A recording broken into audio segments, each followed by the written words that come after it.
सो hey everyone, तो मैं आ गई हूँ पार्ट 2 लेके of my life experience and challenges in New Zealand as a physio. So last vlog में मैंने अपना बताया था, अपना शेयर किया था कि कैसे कितना चैलेंजेस है यहाँ पर। और मैंने उस टाइम में मैंने बताया था कि मैंने एज अ फिजियो असिस्टेंट का जॉब मैंने लिया था और दैट वाज पार्ट टाइम। तो मैं वो कर रही थी और साथ साथ मैंने अपने रजिस्ट्रेशन पे काम किया और मैं पोस्ट ग्रेड भी कर रही थी अपना फर्स्ट वाला।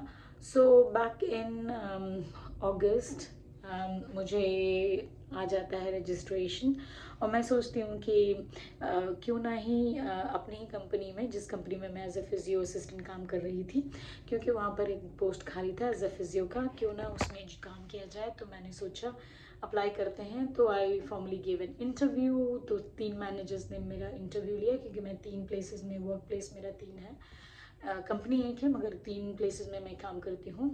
तो मैंने वो किया और साथ साथ मैंने आगे का फ्यूचर का सोचना स्टार्ट किया कि मैं क्या कर सकती हूँ। तो मुझे लगा ये तो हो गया यार, जॉब तो हो गया, बट रेसिडेंसी का देखते हैं। तो अभी जब मैं लास्ट 2024 में न्यू सेट ऑफ थिंग्स आया था, जिसमें जो फिजियो जो प्रोफेशन है वो ग्रीन लिस्ट में आ चुका था।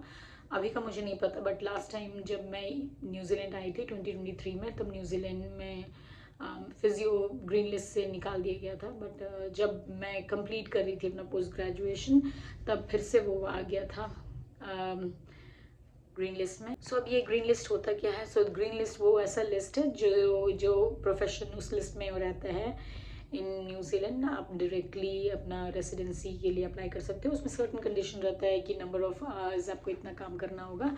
अलग अलग प्रोफेशन के लिए अलग अलग है और कुछ क्राइटेरिया है कि आपकी उस सैलरी उतनी होनी चाहिए। तो मेरा काफ़ी उससे मैच करता था, फिट था।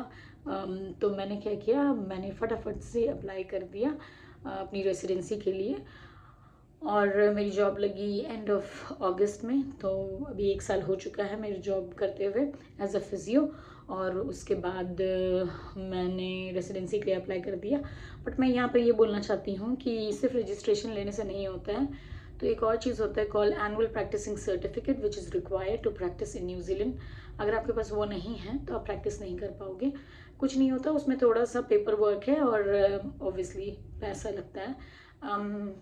मुझे जहाँ तक याद है $750 और समथिंग लाइक दैट एनुअली देना पड़ता है हर मार्च, एवरी मार्च, यानी कि 30 मार्च तक उसकी वैलिडिटी रहती है।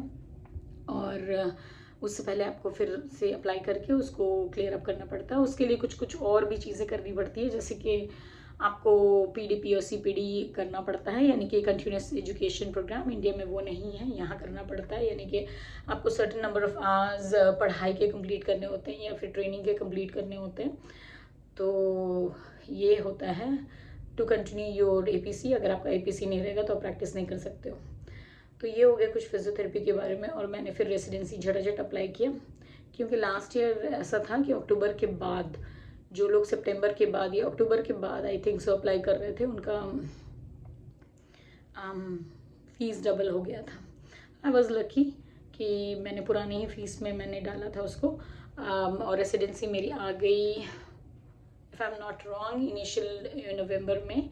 तो अभी जब नवंबर आएगा, अक्टूबर आएगा, तो मेरा 1 साल हो जाएगा रेसिडेंसी का। रेसिडेंसी के बाद बहुत कुछ बहुत आसानी हो जाती है। एक तो नंबर 1, आपको वीज़ा का कुछ टेंशन नहीं रहता है कि वर्क वीज़ा है, कौन सा वीज़ा है, कैसे क्या करना है। तो ये एक अच्छी चीज़ हो जाती है। नंबर 2 क्या है कि आप घर भी ले सकते हो। Yes, you heard me right, मुझे नहीं पता था, बट अब मुझे पता चल चुका है, क्योंकि मैं खुद घर ले चुकी हूँ यहाँ पर। तो आपका अगर कोई कंडीशन नहीं है रेसिडेंसी वीज़ा में, कुछ लोगों का रेसिडेंसी वीज़ा में भी कंडीशन होता है, अगर आपको कंडीशन नहीं है तो आप आराम से घर ले सकते हो और फिर पढ़ाई भी कर सकते हो। पढ़ाई करने का क्या है, जो अब फीस लगेगा आपका, जैसे मेरा, अब मैं सेकंड पोस्ट ग्रेड कर रही हूँ, तो वो आपका हो जाता है यहाँ का नॉर्मल फीस मतलब रेसिडेंसी फ़ीस, जो एक न्यूजीलैंड के निवासी सिटीजन देंगे पैसा, फीस, वही मेरा लगेगा। So that is one of the advantage. बहुत रिलीफ हो जाता है। एक तो वर्क वीज़ा या स्टूडेंट वीज़ा में बहुत ज़्यादा टेंशन होता है, और एम्प्लॉयर भी ना आपको उतना चाहते नहीं हैं लेना, क्योंकि उनको फिर से बहुत कुछ झमेला होता है, बहुत सारा पेपर वर्क करना होता है, इसलिए वो नहीं चाहते हैं आपको रखना काम पे। अगर आप लाइक स्टूडेंट वीज़ा या पोस्ट स्टडी वर्क वीज़ा में हो, या उनको वर्क एक्रेडिटेड वीज़ा करना पड़ेगा। तो पहले ऐसा नहीं था, पहले थोड़ा इजी था और पैसा भी कम था, तो एम्प्लॉयर लोग क्या करते थे ना, कर लेते थे, आपको हेल्प करते थे। बट अभी कोविड के बाद पूरी दुनिया ही स्ट्रगल कर रही है, और न्यूजीलैंड इससे छूता नहीं है, ये भी स्ट्रगल कर रहा है इकोनॉमी वाइज। तो ये लोग पैसा बचाने के लिए ना, वो लोग चाहते हैं कि कोई ऐसा हो जो कि न्यूजीलैंड में ही हो और उसके पास वर्क राइट्स हो करने के लिए, और इनको कुछ ना करना पड़े, क्योंकि इसमें नॉट ओनली मनी और बहुत सारा टाइम भी जाता है यार करने में। तो ये लोग ना अब नहीं चाहते, ये लोग चाहते हैं कोई लोकली बंदा या बंदी मिल जाए जिनके पास वर्क राइट्स हो और उनको रखें। ऐसे मुझे बहुत सारा मैसेज आता है, बोलते हैं कि क्या है यहाँ का वर्क, और क्या इंडिया में रह के हम लोग कर सकते हैं, अगर मेरा रजिस्ट्रेशन हो जाएगा तो क्या यहाँ आके काम मिल जाएगा। सी नथिंग इज़ इम्पॉसिबल, मिल सकता है, बिल्कुल मिल सकता है। आई am not discouraging anybody, but looking at the scenario और मार्केट जो अभी चल रहा है, उस हिसाब से मैं बोलूँगी कि अगर आपके पास ना वर्क राइट्स नहीं हैं तो थोड़ा डिफ़िकल्ट हो जाता है। इम्पॉसिबल नहीं है, बट डिफ़िकल्ट हो जाता है। एंड ऑब्वियसली थोड़ा तो होता है ना इनको। प्रॉब्लम ये है कि आप जो कम्पीट कर रहे हो लोगों के साथ, वो लोग यूके बेस्ड हैं, यानी कि यूके से भी बहुत लोग, इंग्लैंड से बहुत लोग आते हैं, अमेरिका से बहुत लोग आते हैं यहाँ प्रैक्टिस करने के लिए, स्पेशली यूके से, ऑस्ट्रेलिया से भी आते हैं। तो इनका क्या होता है ना, इनका लैंग्वेज सेम है, इनका कल्चर सेम है, एंड इवन इनका जो वर्क एथिक्स या एथिकल साइड जो है बहुत ही सिमिलर है। तो ये लोग क्या, ऑब्वियसली अगर मैं एम्प्लॉयर रहूँगी तो मैं क्या करूँगी, मैं उन लोगों को लूँगी रादर देन एक ऐसे लोग को लोन लेना जिनको मुझे बहुत कुछ सिखाना पड़ेगा, ethics, mannerism, apart from that patient से कैसे कंसेंट लेते हैं, बहुत कुछ और भी चीज़ें। और कल्चर साइड ऑब्वियसली हमारा काफ़ी डिफरेंट है।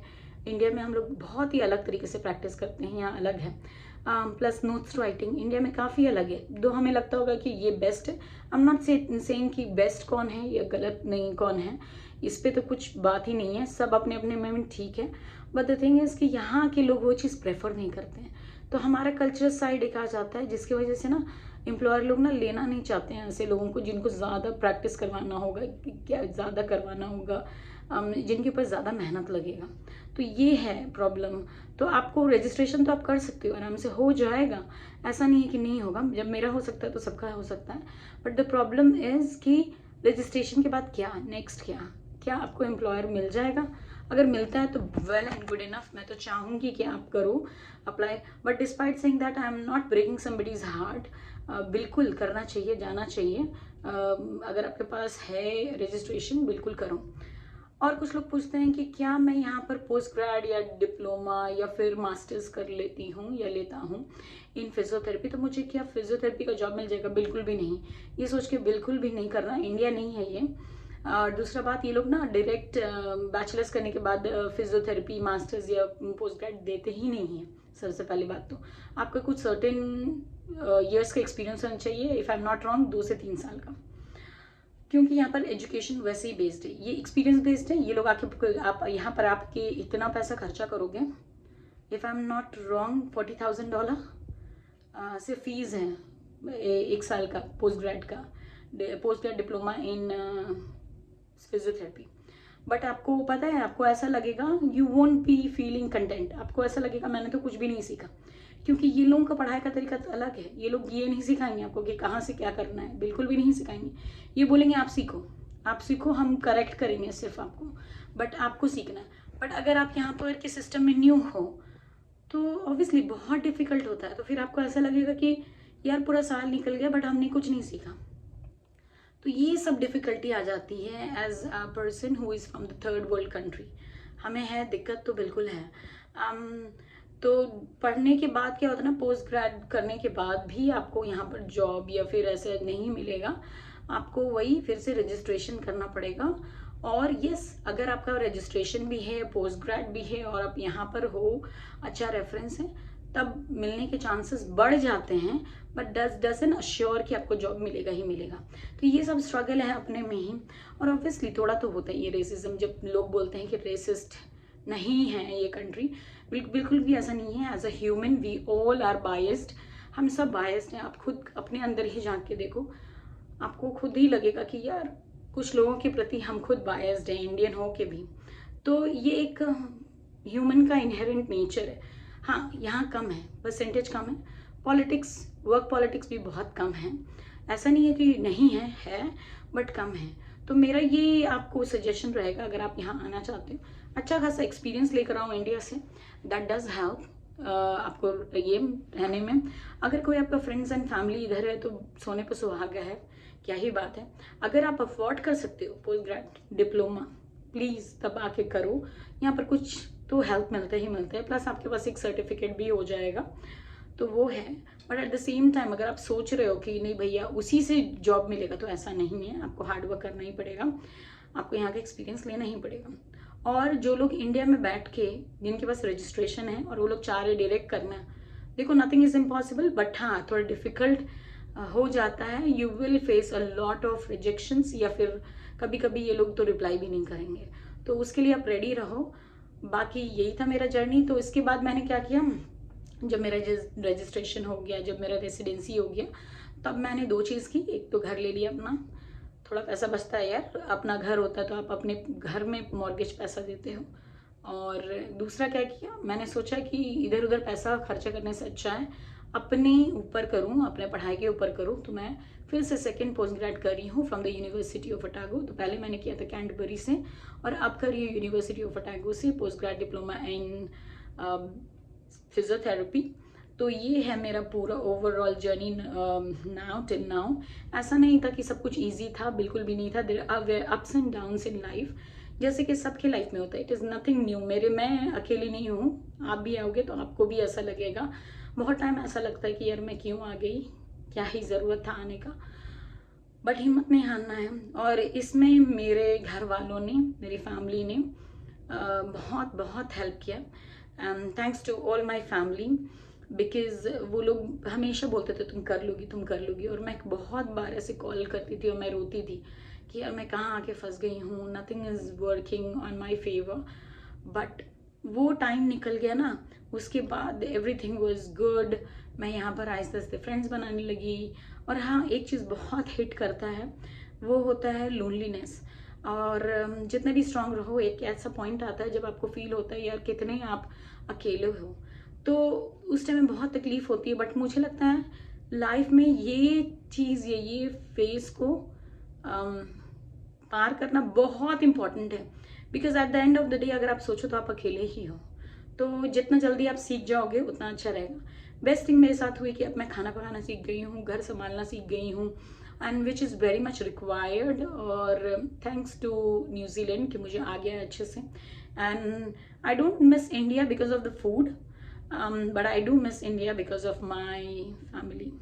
सो हाँ, यही था मेरा शॉर्ट एंड स्वीट व्लॉग। और होप सो थोड़ा बहुत आइडिया हो गया होगा। अगर आपको डिटेल में चाहिए, एक्चुअली मुझे इतना टाइम नहीं मिल रहा है, अदरवाइज मैं पूरा डिटेल में बताऊंगी कि कैसे रजिस्ट्रेशन होता है, कैसे एपीसी करते हैं, कितना टाइमलाइन है। टाइमलाइन आपको समझ में आ गया होगा, it differs person to person. मेरा 10 महीना लगा था, एक और का किसी का 11 महीना लगा था। तो आप टाइम भी हाथ में लेके चलो अगर रजिस्ट्रेशन करवा रहे हो। किसी का जल्दी हो जाता है तो very good, congratulation, you are in the best of the lot. But time लेके चलोगे ना, अगर आपको दिमाग में ये रहेगा कि भैया इतना टाइम लगता है, तो आप कुछ ना कुछ कर ही लोगे। और यहाँ की ज़िंदगी एकदम भी आसान नहीं है, बट एज अ ह्यूमन आप बहुत कुछ लर्न करोगे, एंड एज अ लाइफ आप बहुत कुछ लर्न करोगे। और मैं यही एट द एंड में व्लॉग कंप्लीट करना चाहूँगी कि अगर आप एक फिजियो हो और आप 1 लाख से ऊपर या 1 लाख कमा रहे हो इंडियन मनी में, I will suggest not to come in here for the money. Because आप अगर गूगल सर्च करोगे, मनी ज़्यादा तो मिलने वाला नहीं है, और मिलता भी है तो आपको टैक्स काटना पड़ेगा। बहुत हेफ्टी टैक्स यहाँ लगता है, 30-35%। तो अगर आप 100 रुपया कमाते हो, यानी कि $100 कमाते हो, तो 35% यानी कि $35 आप टैक्स दोगे गवर्नमेंट को। अपार्ट फ्रॉम दैट और भी बहुत कुछ है। तो आप सोच समझ के करो। अगर आप पैसा के लिए आ रहे हो तो आई विल से, अगर आप 1 लाख रुपया तक कमा सक रहे हो इंडिया में होम एक्सरसाइज प्रोग्राम यानी कि होम विजिट करके और बाकी सब कुछ करके, please don't come to New Zealand. But if you are coming यहाँ पर वर्क लाइफ बैलेंस के लिए, खूबसूरती के लिए, एंजॉय करने के लिए, एक्सपीरियंस करने के लिए, then please do come. So यही था मेरा आज का व्लॉग। मिलते हैं नेक्स्ट व्लॉग में। Thank you very much, bye.